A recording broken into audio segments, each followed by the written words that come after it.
Jika anda masih percaya terdapat perbezaan yang bermakna antara Hamas dan pihak berkuasa Palestin, apa yang akan anda lihat sebentar lagi mungkin akan mengubah fikiran anda. Dalam beberapa hari selepas serangan pengganas yang membawa maut minggu lalu, seorang pegawai kanan pihak berkuasa Palestin secara terbuka memuji pembunuh tersebut. Dan itu hanyalah permulaan. Rakaman baharu juga mendedahkan apa yang sebenarnya difikirkan oleh Fatah tentang Hamas, 7 Oktober dan matlamat untuk memusnahkan Israel. Selamat kembali ke Judeacation di JNS TV. Mari kita mulakan dengan yang pertama. Video ini yang dikongsi oleh Majlis Yeshak menunjukkan Gubernur Ramallah, Laila Khanim, berucap kepada pelajar-pelajar yang bergraduasi di Universiti Al-Quds, di mana beliau memuji pengganas yang bertanggungjawab atas serangan minggu lepas. Salam kepada para syuhada Tel Khableh, kepada Jamin, ibu kepada Syekh Farouk yang telah melahirkan Wira ini. Kami bukan pengganas dan Syekh tidak akan membunuh. Syekh melindungi tanahnya, maruahnya dan rumahnya. Kami diminta untuk terus bertahan di rumah ini. Sesiapa yang memanggil kami pengganas, dialah sebenarnya pengganas. Palestinian Media Watch telah mendedahkan seorang pegawai kanan Fatah yang menjelaskan bahawa perselisihan dengan Hamas bukanlah mengenai keganasan atau peristiwa 7 Oktober. Ia berkaitan dengan siapa yang akan memimpin apa yang dipanggil sebagai Pergerakan Nasional Palestin. Mari kita mainkan klip ini. Maksudnya, logiknya mengatakan bahawa Hamas perlu berubah dan kami tidak mengatakan untuk mengubah pendekatan atau akidah atau pemikiran. Kami dengan penuh kasih sayang dan hati yang terbuka berkata kepada Hamas bahawa satu-satunya jalan dan satu-satunya pilihan ialah pertubuhan pembebasan Palestin. Jadi, mesej Fatah adalah jelas. Matlamat Hamas untuk memusnahkan Israel boleh diterima, tetapi mereka menentang Hamas menjadi pihak yang memimpin. Jadi, semua ini bertentangan dengan mereka yang percaya bahawa entah bagaimana, Hamas adalah organisasi pengganas dan PA adalah golongan moderat. Itu sama sekali tidak benar. Hamas dan Fatah adalah dua sisi shilling yang sama. Hamas memilih pendekatan 7 Oktober dan Fatah memilih memakai suit dan cuba memusnahkan Israel secara berperingkat. Fatah tidak suka Hamas kerana mereka adalah parti politik yang berasingan. Dan biar saya jelaskan, apabila saya kata parti politik, saya bukan naif untuk mendakwa ini hanyalah pertikaian antara Republikan dan Demokrat. Ini adalah dua parti yang seluruh kewujudannya berasaskan keinginan untuk memusnahkan Israel. Satu-satunya perbezaan, strategi. Mereka mungkin tidak bersetuju dalam semua isu lain, tetapi apabila melibatkan usaha menghapuskan Israel, kedua-duanya bersetuju bahawa ini adalah keutamaan utama. Terima kasih kepada Palestinian Media Watch dan Majlis Yeshua kerana sekali lagi mendedahkan kebenaran ini. Seterusnya, Israel sedang mengambil tindakan. Berikutan gelombang serangan pengganas yang mengorbankan 2 rakyat Israel dan seorang lagi cedera parah, Perdana Menteri Benjamin Netanyahu dan Menteri Pertahanan Israel Katz mengumumkan beberapa langkah segera minggu ini yang bertujuan meningkatkan keselamatan dan memberi tindak balas secara langsung terhadap infrastruktur keganasan di sebalik serangan tersebut. Langkah-langkah tersebut termasuk tindakan hukuman terhadap pengganas dan rangkaian sokongan mereka, peningkatan kehadiran tentera di seluruh Judea dan Samaria, serta langkah untuk mencegah serangan pada masa hadapan. Antara langkah yang diumumkan, rumah pengganas yang bertanggungjawab atas serangan maut minggu lalu berhampiran kampung Tel akan dirobohkan. Pasukan Israel juga akan mengambil tindakan lebih tegas di kampung-kampung yang dikenal pasti sebagai pusat pengganas, termasuk rampasan senjata, pembatalan permit kerja, dan langkah keselamatan tambahan terhadap mereka yang terlibat dalam menyokong keganasan. IDF akan memperkuat unit di seluruh Judea dan Samaria sebagai sebahagian daripada operasi keselamatan yang diperluaskan. Pihak berkuasa juga akan meningkatkan pemisahan antara laluan trafik Israel dan PA serta memperkukuh sekatan jalan raya di kawasan utama untuk meningkatkan keselamatan dan mencegah serangan tambahan. Selain itu, kerajaan mengumumkan langkah untuk mempercepatkan pengesahan pos luar pertanian dan penubuhan pos baru sebagai sebahagian daripada usaha yang lebih luas untuk memperkukuh kehadiran dan keselamatan Israel di seluruh rantau ini. Pegawai Israel berkata, langkah-langkah ini direka untuk menghantar mesej yang jelas. Keganasan akan dihadapi dengan tindak balas yang tegas dan Israel akan terus mengambil tindakan untuk melindungi warganya. Jadi pada pendapat saya, semua langkah ini amat dialu-alukan. Saya memang ingin bertanya, Kenapa kita tidak melakukan perkara-perkara ini sebelum serangan minggu lepas? Ini sepatutnya menjadi dasar sepanjang masa. Saya faham ada had pada apa yang boleh anda lakukan. Penting juga untuk faham bahawa IDF menggagalkan lebih 90% serangan pengganas. Tetapi, pegawai yang kita pilih perlu tahu bahawa kita sentiasa perlu berada dalam keadaan berjaga-jaga. Itulah realiti kita sebagai orang Yahudi. Tinggal bersebelahan dengan penduduk di mana sehingga 80% mengatakan mereka menyokong apa yang berlaku pada 7 Oktober. Kita teruskan.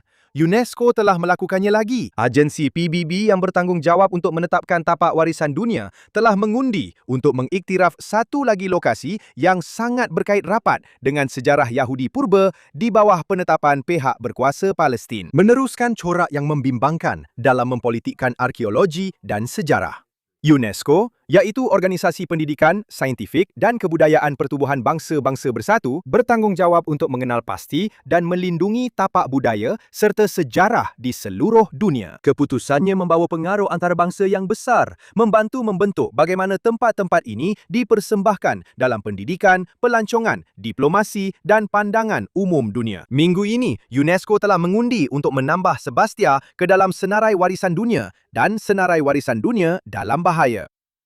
Ini bukan tapak arkeologi biasa.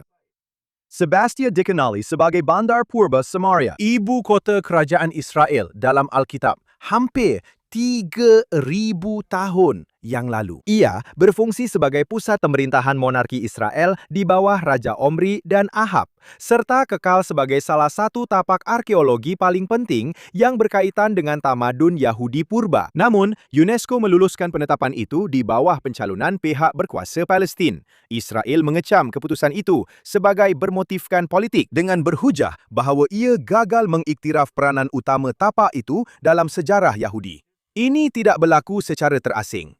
Selama bertahun-tahun, UNESCO berulang kali membuat keputusan yang menurut Israel mengurangkan kaitan Yahudi dengan beberapa tapak paling suci dalam agama Yahudi, termasuk Bukit Bait Suci di Baitul Maqdis dan Gua Para Patriark di Hebron. Kini, Sebastia telah menjadi titik panas terbaru. Tiada siapa yang mempertikaikan bahawa Rom, Byzantine, tentera salib dan lain-lain juga telah meninggalkan kesan mereka di tapak tersebut. Tetapi, Sebastia pertama kali tercatat dalam sejarah sebagai ibu kota kerajaan Israel dalam Alkitab.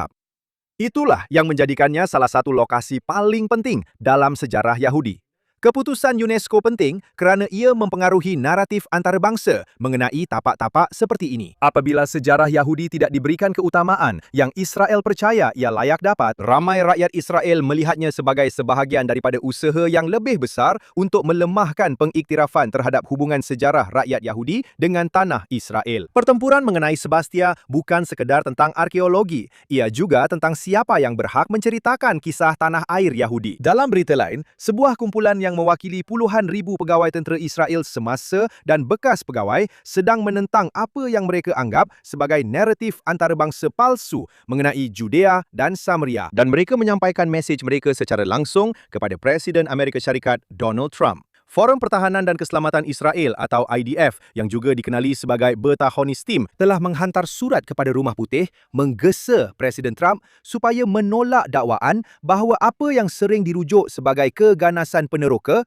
merupakan fenomena yang meluas di Judea dan Samaria. Organisasi tersebut yang mengatakan ia mewakili puluhan ribu pegawai, komander, askar tempur dan pakar keselamatan IDF berhujah bahawa naratif tersebut telah diputar belitkan oleh organisasi yang mempunyai agenda politik. Dalam surat itu, IDF secara langsung menyasarkan satu lagi kumpulan bekas pegawai keselamatan Israel yang dikenali sebagai Commanders for Israel Security, menuduh mereka mempromosikan apa yang mereka panggil sebagai dasar konsesi dan pengunduran yang gagal. Surat itu menyatakan bahawa ramai ahli organisasi tersebut menyokong penarikan diri Israel dari Gaza pada tahun-tahun 2005 dan perjanjian nuklear Iran, dasar-dasar yang menurut IDF akhirnya menjadikan Israel kurang selamat. Pada masa yang sama, organisasi itu menjelaskan bahawa mereka mengecam semua tindakan keganasan dan mengatakan sesiapa sahaja yang melanggar undang-undang tanpa mengira siapa mereka harus didakwa. Tetapi, organisasi itu berhujah bahawa banyak laporan yang dilabelkan sebagai keganasan peneroka adalah keterlaluan atau mengelirukan. Menurut surat itu, data daripada PBB sering mengklasifikasikan insiden tidak ganas, termasuk pemeriksaan keselamatan rutin, lawatan orang Yahudi ke Bukit Baitul Maqdis dan juga aktiviti mendaki sebagai perbuatan keganasan.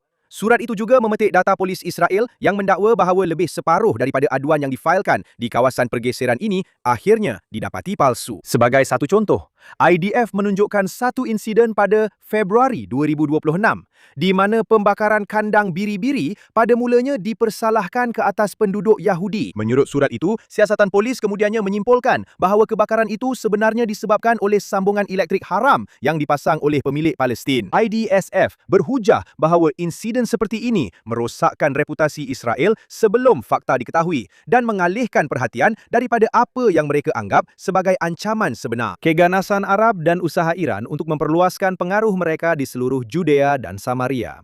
Surat itu diakhiri dengan rayuan terus kepada Presiden Trump, menggesa beliau untuk terus menyokong Israel dan menolak naratif palsu yang menjejaskan kesahihan komuniti Yahudi di seluruh rantau itu. Sekarang, kita telah bercakap tentang perkara ini banyak kali sebelum ini. Lawatan orang Yahudi ke Bukit Baitul Maqdis atau orang Yahudi mendaki di Judea dilabelkan sebagai tindakan keganasan peneroka. Pada masa yang sama, terdapat berita palsu yang disebarkan bahkan oleh media Israel sendiri yang mengatakan bahawa orang Yahudi memulakan kebakaran itu sehingga menyebabkan kematian kambing biri-biri. Sedangkan sebenarnya, ia adalah kebakaran elektrik. Hanya gunakan Google dan anda akan lihat bahawa mungkin ada sama banyak berita tentang keganasan peneroka. Sama banyaknya dengan berita tentang keseluruhan perang dengan Iran. Ia hanyalah satu obsesi di mana orang Yahudi di kawasan-kawasan ini diteliti secara berlebihan. Sebenarnya, semuanya berkaitan dengan usaha untuk memaksa penubuhan sebuah negara di bawah PA.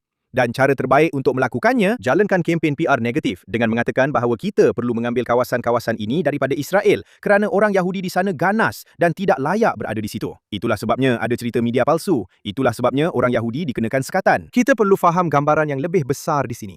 Semuanya berkaitan dengan usaha untuk melakukan pembersihan etnik terhadap penduduk Yahudi di kawasan ini dan menubuhkan sebuah negara.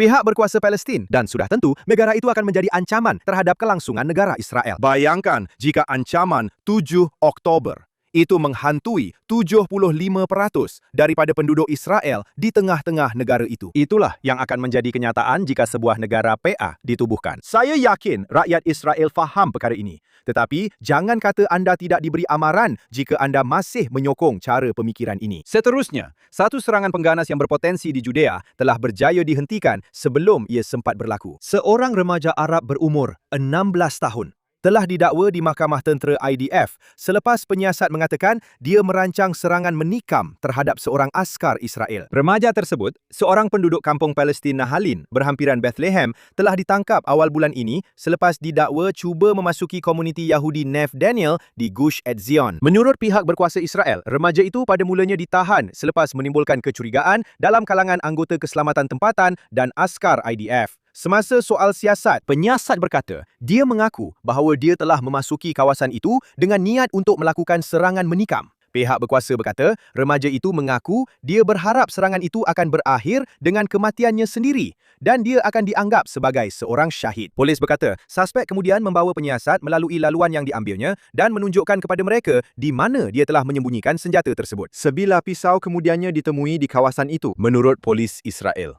Pejabat pendakwa tentera IDF kini telah memfailkan pertuduhan terhadap remaja itu atas kesalahan yang berkaitan dengan serangan yang didakwa dirancang. Kes ini menonjolkan cabaran keselamatan yang berterusan dihadapi oleh komuniti Israel di seluruh rantau itu, di mana pasukan keselamatan sentiasa berusaha untuk mencegah serangan sebelum ia berlaku. Walaupun suspek hanya berumur 16 tahun, pegawai Israel mengatakan kes ini adalah satu lagi contoh bagaimana remaja Arab kadang-kadang terlibat dalam aktiviti keganasan, termasuk cubaan serangan terhadap orang awam dan tentera Israel. Serangan itu tidak pernah berlaku kerana anggota keselamatan mengesan ancaman tersebut dan bertindak sebelum sesiapa cedera. Bagi komuniti Israel yang tinggal di seluruh Judea dan Samaria, kes ini menekankan realiti keselamatan harian yang mereka hadapi. Perbezaan antara cubaan serangan dan serangan yang berjaya selalunya bergantung kepada kewaspadaan, risikan dan tindakan pantas oleh pasukan keselamatan. Dan kita juga boleh mengandaikan bahawa PBB mungkin mengatakan ini, seperti yang anda jangka, adalah kes keganasan peneroka. Betul tu, menahan seseorang kerana melakukan serangan jelas sekali dianggap sebagai keganasan oleh orang Yahudi. Dan memandangkan dia seorang remaja berumur 16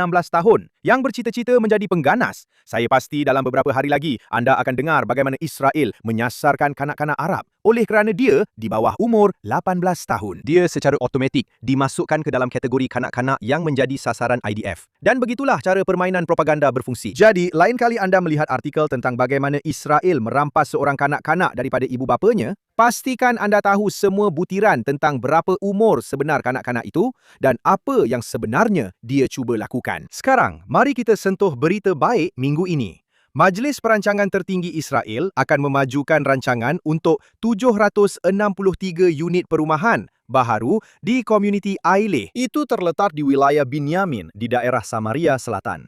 Menteri Keuangan Bezalel Smotrich yang juga mengawasi urusan awam di Judea dan Samaria di Kementerian Pertahanan mengatakan perluasan itu akan kira-kira 3 kali ganda saiz komuniti tersebut. Smotrich menyatakan bahawa banyak kawasan kejiranan yang termasuk dalam rancangan itu telah didirikan untuk memperingati penduduk tempatan yang terkorban ketika mempertahankan Israel, termasuk Roy Klein, Eliyahu Peretz dan Amishar Ami Shaban David yang Smotrich gambarkan sebagai sepupu kesayangannya. Majlis Perancangan juga dijangka akan meluluskan 90 unit perumahan tambahan di komuniti Har Adar yang terletak di barat laut Baitul Maqdis. Smotrich menyifatkannya sebagai satu langkah penting bagi penduduk yang telah menunggu bertahun-tahun untuk pembinaan baharu. Menteri itu juga menggunakan pengumuman tersebut untuk mengkritik pihak pembangkang politik dengan mengatakan bahawa sementara kerajaan Eisenkot Yair Golan akan memusnahkan dan membongkar, kerajaannya akan terus membina di seluruh Judea dan Samaria. Kelulusan terbaru ini adalah sebahagian daripada apa yang telah menjadi peluasan terbesar komuniti Yahudi di rantau ini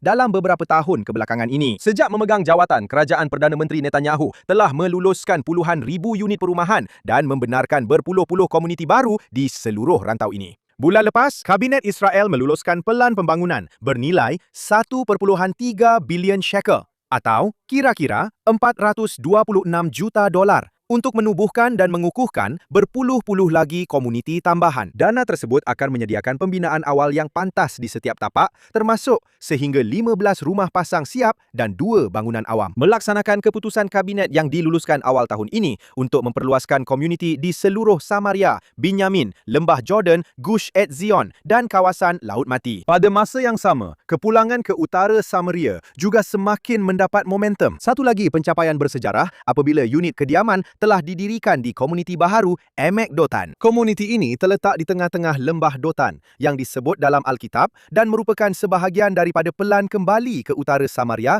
yang diterajui oleh Ketua Majlis Wilayah Samaria, Yossi Dagan, dengan kerjasama Pergerakan Amanah. Pelan ini menyeru penubuhan 19 komuniti baharu menggantikan 4 komuniti yang telah dipindahkan dari utara Samaria pada tahun 2005. Komuniti-komuniti ini sedang dibangunkan selaras dengan keputusan kabinet yang diterajui oleh Menteri Pertahanan Israel Katz dan Menteri Keuangan Smotrich. Dagan yang beremosi berkata, di tempat di mana 4 komuniti telah dipindahkan, kita sedang membina 19 komuniti. Sebagai ganti kepada pelan penarikan diri, kita sedang melaksanakan pelan kembali bersama seluruh negara Israel. Memajukan rumah-rumah Yahudi di wilayah teras Alkitabiah kita adalah satu perkembangan yang positif. Seperti yang saya selalu katakan, ini sepatutnya menjadi dasar pada waktu aman dan juga ketika gelombang keganasan seperti ini. Tidak pernah ada masa yang salah untuk membina, walaupun apa yang dikatakan oleh golongan kiri ekstrim. Dan pada masa yang sama, saya berhujah bahawa ini bukanlah perang wilayah. Ini adalah perang ideologi. Jadi bagi saya, mengancam untuk membina tidak akan menjadi satu pencegahan kerana mereka tidak berminat dengan tanah. Sebaliknya, dalam nilai jihad yang songsang. Jika mereka mencintai tanah ini, tidak akan ada begitu banyak serangan pembakaran setiap minggu. Kesimpulannya, kita seharusnya sentiasa membina di semua bahagian tanah Israel. Noktah. Dan itu sahaja masa yang kita ada untuk Judacation minggu ini. Terima kasih kepada penerbit kami, Barbara Kamenoff, Juratera Aaron Wangelenta, Zach Sickerman, Ryan Lifshitz dan pengurus Stezen Yuri Sveretsky yang mengendalikan papan kawalan minggu ini, penyunting video Olga Sanatov dan pelatih baru kami, Chaya. Terima kasih kerana bersama kami sekali lagi di Judacation. Pastikan anda pergi ke JNS TV untuk kandungan hebat yang disediakan. Langgan, berikan kami super thanks dan pastikan anda melayari jns.org untuk semua berita terkini dari Israel, Timur Tengah dan seluruh dunia Yahudi. Kita jumpa lagi minggu depan di Judea Cation, hanya di JNS TV.